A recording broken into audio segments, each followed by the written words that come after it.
Барлықтарыңа сәлем. Бүгін біз сіздерге «Война будущего», яғни «Болашақтың соғысы» атты фильмге қысқаша шолу жасаймыз. 2022 жыл, желтоқсан айы. Дэн мен Эми өздерінің үйінде жаңа жылдық кеш өткізеді және де көптеген қонақтарды шақырады. Дэн үлкен класстарға биология пәнінен сабақ береді. Іштей үлкен іс жасау үшін туылдым деп есептейді. Дэн ғылыми орталықта жұмыс істегісі келген, бірақ тәжірибенің аздығынан оны жұмысқа алмайды. Көңіл күйі түсіңкі болып үйіне келеді. Алдына қызын Мюриді отырғызып, бірге футболдан әлем чемпионатының финалын көреді. Мюри әкесіне жылы сөздері айтып қолдауын білдіреді. Кенет 90 минуттарда бразилиялық ойыншы қақпашымен бірге шығады. Барлығы таңданыспен қарауда, бірақ кенеттен дәл алаңның ортасынан белгісіз солдаттар шығады. Жасақ басшысы тікелей эфирді пайдалана отырып әлемге үндеу жасайды. Айтуынша олар болашақтан келді және сол жақта адамдар жеңіліс табуда. Және осы соғыс 30 жылдан соң сіздерде де пайда болады дейді. Ғалымдар бірден уақыт аралығында телепорт жасайтын құрал ойлап табады. Барлық әлем басшылары бірігіп, бүкіл әлемдік мобилизация жариялайды және әрбір апта сайын адамдарды соғысқа жіберіп тұрады. Ал оралғандар өте аз еді. Әлемде адам саны азаюда және әлемнің әрбір елінде болашақтағы соғысқа қарсы көтеріліс жасауда. Болжам бойынша алдағы 10 жылда адам саны 2 миллиардқа дейін кемиді. Неліктен әлі басталмаған соғыс үшін соғысуымыз керектеген ойлар туындайды. Дэн баяғыдай оқушыларға сабақ берумен болады, бірақ оқушылар біз неліктен оқуымыз керек, бәрібір болашақта біздерді өлтіреді деп оқудың мәнін көрмеді. Дэн ғылым мен білім адамзат үшін маңызды. Кім біледі, бұл біздің жеңуіміз үшін мүмкіндік болуы мүмкін дейді. Арада аз уақыт өтісімен Дэнді әскерге шақырады. Ғалымдардың уақыт көлігін ойлап табудың арқасында адамдардың өлуіне қанша жыл қалғанын анықтайды. Ал Дэннің өлімі 7 жыл қалған екен. Дэннің қолына арнайы чипті орнатады. Чип уақыт кеңістігіне қозғалуда өз көмегін тигізеді. Оны бір күнге үйіне жібереді, өз шаруаларын бітіру үшін. Дэн Эммиге келіп, өзіне орнатқан чип пен білезігін көрсетеді. Эмми Дэнге уайымдап, әкеңе бар, сол осыны шешуде көмектеседі ғой, заңсыз тұрғыда дейді. Дэн әкесі Джеймсқа соғады. Джеймс кезінде Дэн мен анасын тастап кеткен. Джеймс Вьетнам соғысына қатысқан, инженерлік білімі бар және билікпен арасы нашар. Әкесі соғыстан кейін үлкен стресстің кесірінен өзімді басқара алмадым. Сол себептен сені анаңмен тастап кетуге мәжбүр болдым дейді. Дэн болса, енді немереңізге сыйлықта еш нәрсе жібермеңіз, енді оны қайта көрмейсіз деп ашумен кетіп қалады. Үйінде әйелі мен қызымен қоштасады. Оны арнайы дайындайтын орталыққа апарады. Сол жерде командир, егер де бір апта көлемінде сіздерге салынған чип сіздердің тірі екендеріңізді анықтаса, сіздерді автоматты түрде қайта осы жаққа әкеледі. Дей келе оларды жаттықтырады. Жаттықтыру үстінде Дэн Чарли есімді энергетикалық компанияның басшысымен танысады. Екеуі бір жігіт жайлы әңгімелеседі. Осы жігіт бұның алдында да барған екен. Осы барса, қазір оның үшіншісі екен. Ал оның мойнындағы тіс алғашқы өзге ғаламшарлық мақұлыққа тиесілі. Дэн қараса, осы жердегілердің көбісі 40-тан асқандар. Кенет лагерде шұғыл дабыл қағады және бәрін болашаққа аттандырмақшы. Дэн командирге оқу-жаттығу жиынын тағы созайық десе, командир мүлде уақыт қалмағанын айтады. Портал ашылады. Портал ашылды, бірақ ақ мақұлықтардың кесірінен түсетін координата өзгертілді. Сол себептен көбісі биіктіктен құлап қайтыс болды. Тек Дэн, Чарли, Дориенге тағы да аз ғана топ қана бассейнге түсіп құтылды. Түскендердің көзіне қорқынышты келбет көрінді. 2050 жылы жұмақтар мекені болған Майами Бич қирандылар мен өлімнің мекеніне айналған. Дэн уақыт жоғалтпастан штаб полковнигінен тапсырмалады. Тапсырмасы ғалымдарды заттармен қоса алып көмектесуі керек. Қаланы ақ мақұлықтар басып алған. Сол себептен қаланы жаруға арнайы әскери ұшақтарды жібереді. Дэн тобын бастап лабораторияға кіреді. Ғимаратта тексеру барысында ғалымдардың өлі денесін табады. Полковникке жағдайды баяндайды. Полковник өз кезегінде жаңа тапсырма береді. Тез арада дискілерді жинап, арнайы сілтіні алуды тапсырады. Қосымша полковник мақұлықтар өз жемтігіне келуі мүмкін, оның үстіне тірі жанның қанын алыстан-ақ сезеді дейді. Әуе шабуылы қаланы бомбалауға 6 минут қалды. Полковник тездетуін талап етеді. Есіктен шыға берісте оларды мақұлықтар күтіп алады. Жауынгер қаруының жарығын мақұлыққа тақағанда оны көреді. Мақұлық бірден шабуыл жасайды. Жасақ оған оқ атса да, оның қалың терісінен оқ өтпейді. Атылған оқтар да мақұлыққа әсер етпеді. Баспалдақтан түсіп келе жатқанда мақұлық жасаққа жетеді. Дэн уақыт созу үшін мақұлыққа қарсы ұмтылады. Оғы таусылған соң қолына балтасын алып шабуылдайды. Дэн қайтыс болатын еді, егерде Дориан дәл уақытта келіп көмектеспегенде. Дориан мақұлық дәл мойнын атады, ал мақұлық өледі. Дориан мақұлықтың басты осал жері оның мойны мен желкесі екенін айтады. Жасақ өздеріне көмекке аттанған топқа қарай беттейді, бірақ өкініштеріне орай мақұлықтар бронды техниканы жояды.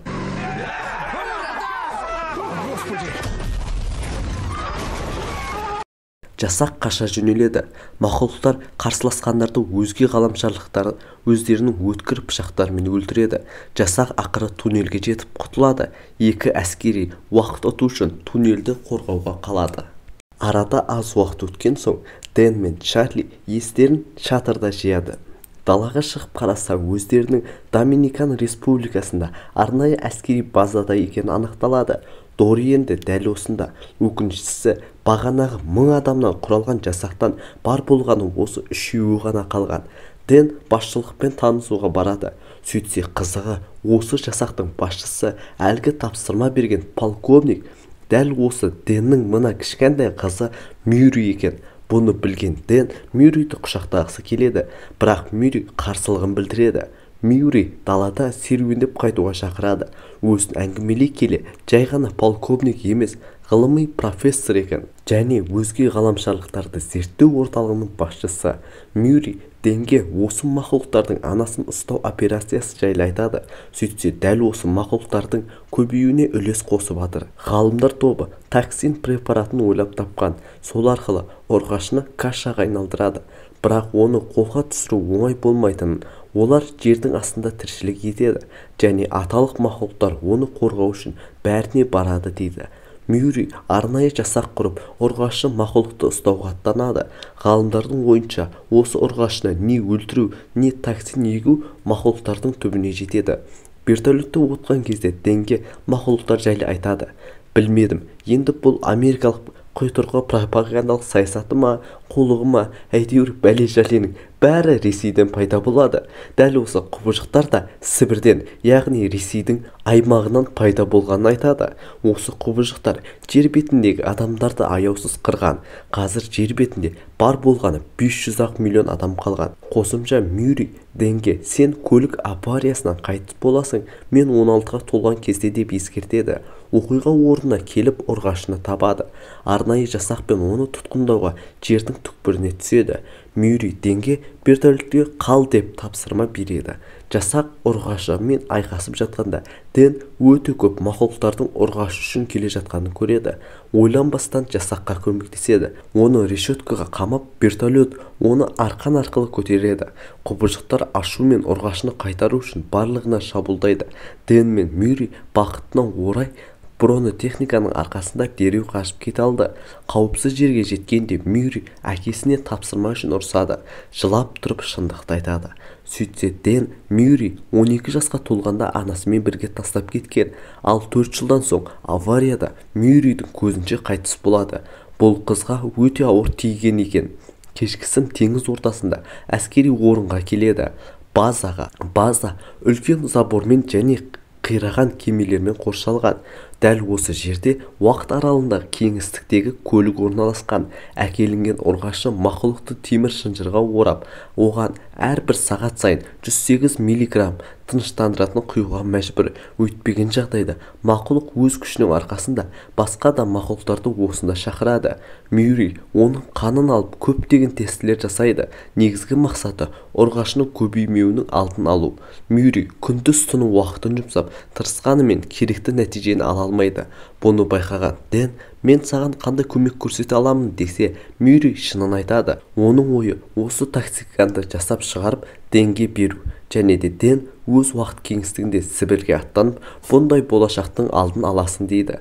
Осыдан соң екеуі татуласады. Кенет компьютерден дауыс шығып, керекті токсинді толықтай синтезделгенін көреді, бірақ қуанышы көпке созылмады. Ұрғашы мақұлық оянып шыңғырады, ал бұл мақұлықтардың жаппай базаға шабуылдауына түрткі болады. Мыңдаған мақұлық базаға кіріп келіп соққы жасайды. Жасақ уақыт өту үшін бар жанын салып тұрып соғысады. Мюррей Дэнмен вертолет қонатын орынға аттанады. Дәл сонда уақыт машинасы бар. Бірақ барар жолда құбыжықтар тосқауыл болады. Мюррей жарақаттанады. Оған мақұлықтың денесін шығарған қанжары қатты әсер етеді. Тұруға күші болмағандықтан Дэн токсинді береді. Сол себептен күтіп тұрған вертолет ұшуына тура келеді. Және әкесін қатты жақсы көретінін, болашақ осы Дэннің қолында екенін ескертіп, адамзат дәл осы уақыт кезеңінде құбыжықтарды жеңе алмайтынын айтады. Платформаға қатты зақым келеді. Дәл үлкен лайнер соқтықсады. Бір мақұлық Дэн мен Мюррейді табады, ал биік ғимарат мақұлықтардың кесірінен құлайды. Мюррей дәл құбыжықтарға қарай құлдырайды. Әкесі қызын құтқаруға ұмтылғанда, Дэннің чипі Дэннің тірі екенін анықтап, оны біздің заманымызға телепорт жасайды. Дэнді үйіне жібереді. Эмми күйеуін көргеніне риза. Баспалдақтан түсіп келе жатқан кішкентай Мюррейді көргенде Дэн оны құшақтап тұрып жылап жібереді. Кешкісін Дэн Эммаға барлық көрген білгенін айтады. Ең алғашқы мақұлықтардың шабуылы 2048 жылы жасалған, бірақ қайдан пайда болды? Бұл сұрақ оған маза бермеді. Жігіт барда Доренді табады. Доренге болашақты өзгерте аламыз деп бірге Чарлидің лабораториясына келеді. Сонда токсиннен Азиядағы вулканның жарылысының қалдықтарын табады. Бұны білу үшін өзінің Мартин есімді вулкандарға қызығатын, әрі оны қатты білетін оқушысына келеді. Оқушысының ойынша, осыдан 1000 жыл бұрын біздің заманымызға дейін әлемде Пуктусан вулканының атқылауы орын алған, және де осы атқылау Ресейдегі үлкен мұздықтарға дейін жеткен. Токсиндердегі ДНК-да дәл осы мұздықта сәйкесетіндігін анықтайды. Сонда мақұлықтар мыңдаған жылдар бойы жердің бетін мұздықтарды қазумен болады. Өкінішке орай, үкімет тарапынан бұл жобаға қолдау болмайды. Дэн мен Чарли өз күштерімен ақ мақұлықтарды жоюға аттанады. Және оларға көмекті әкесі көрсетеді. Өз балдарын ескі әскери ұшақпен қамтамасыз етеді. Жасаққа лейтенант Хан да қосылады. Оларға токсиннің көп бөлігін береді. Лейтенант көмектескеніне риза болды. Не дегенмен ол кезінде полковник Мюрреймен керемет әріптес болған. Сібірге жетісімен ақ мұздықтарды бірінен соң бірімен іздеумен болады. Іздеу барысында құралына үлкен әсер тиеді. Ол үлкен байланыс табады. Астында не барын білу үшін жігіттер үлкен мұздықты жарады. Мұздықты аралау барысында үлкен кемен табады. Ішін аралау барысында камералардың арасында өзге ғаламшарлықтарды байқайды. Олар дәл қазір ұйқы режимінде. Сөйтсе бұл мақұлықтар әдейі жерді адамдардан тазалау үшін жіберілген. Жігіттер уақытты жоғалтпай токсиндерді жайлап өзге ғаламшарлықтарға екпені егеді. Екпе бірден әсер етеді. Бірақ мақұлықтар оянып алады. Ақырған дауыстарын шығарады. Кейбіреулер шіріп кетеді. Бірақ кейбіреулер қашып құтыла алды. Олардың ішінде дәл бағанағы ұрғашы мақұлықта бар еді. Дорен Дэн мен Чарлиді ұрғашы мақұлықтың артынан жіберіп, өзі кемені жаратындығын айтады. Не дегенмен бағанағы мақұлықтардың кейбіреуі кемеде тығылып қалу мүмкін деген оймен. Ақыры үлкен жарылыс орын алады. Дэн, Джеймс, Чарли үшеуі қайтсе де дәл сол ұрғашыны табуға тырысады. Таппаса ол жаңа мақұлықтарды көбейтеді. Топтар бөлініп іздейді, ал Джеймс құбыжықтың ізін табады. Джеймс оған оқ жаудырады, бірақ шабуылы сәтсіз болады. Мақұлық оған шапқанда, дәл уақытта Дэн оны электронды шаңғымен соғады. Екеуі де екі жақтан оқ жаудырады. Ұрғашыға қашуға тура келеді, және ол қайта пайда болып шабуылдайды. Дэн мен Джеймске ұрғашыны соқыр қыла алды, бірақ ол да берілер емес. Жарақаттау үшін өзінің тікенектен атумен болады. Джеймс өз қолын кесіп, қанның иісін сезген ұрғашы соған ұмтылғанда, ақыры Дэн де таксинен салып үлгереді. Сөйтіп соңғы мақұлықта қайтыс болады. Арада аз уақыт өткен соң бақ құралдарында әлемде осы жайлы небір әңгімелер пайда болып, Дэн үлкен атақ пен құрметке ие болады. Дэн үйіне оралады. Бұл жолы жалғыз емес, әкесімен, атасы немересімен танысады. Осымен достар, біздің киномыз соңына жетті. Олай болса достар, бізді қолдауды ұмытпаңыздар. Қош сау болыңыздар.